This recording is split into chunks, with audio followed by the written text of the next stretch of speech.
بہت افسوسناک خبر ہے کہ پاکستان سے کربلا کی طرف جاتے ہوئے زائرین کی بس کو شدید حادثہ ہوا ہے، جس کے نتیجے میں 9 کے قریب جو مومنین زائرین ہیں وہ شہید ہو چکے ہیں اور درجنوں کے قریب زخمی ہیں۔ دعا کریں اللہ تعالیٰ زخمیوں کو جو ہے وہ جلد صحت یاب کرے، اور جو شہید ہو چکے ہیں ان کے لواحقین کو مولا پنجتن پاک کے صدقے میں، مولا حسین کے صدقے میں اللہ تعالیٰ صبر جمیل عطا فرمائے، اور زخمیوں کو جلد از جلد اللہ تعالیٰ صحت یاب کرے۔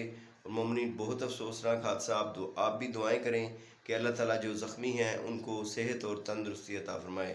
مومنین بہت افسوسناک حادثہ ہوا ہے، اور زائرین کی جو بس ہے وہ زائرین کو لے کر پاکستان سے کربلا کی طرف رواں دواں تھی کہ راستے میں اچانک حادثہ ہو گیا، اور حادثے کے دوران کافی زیادہ چیخو پکار کی آوازیں سننے گئی، اور قریبی لوگ جو گاڑیاں گزر رہی تھیں لوگ مدد کے لیے رکے اور زخمیوں کو نکالا، اور قریبی جو ہاسپٹل تھے وہاں پر منتقل کیا جا رہا ہے۔ اور اللہ تعالیٰ سے دعا ہے کہ اللہ تعالیٰ جلد از جلد جو زخمی ہیں ان کو صحت دے اور وہ زیارات کریں اور اپنے گھروں کو واپس آئیں۔ بہت شکریہ۔ ہمارا چینل حسینی کاروان علیہ السلام سبسکرائب کریں، بیل آئیکن دبائیں، شیئر کریں تاکہ بر وقت آنے والی خبر آپ تک پہنچ سکے۔ بہت شکریہ۔ اللہ حافظ۔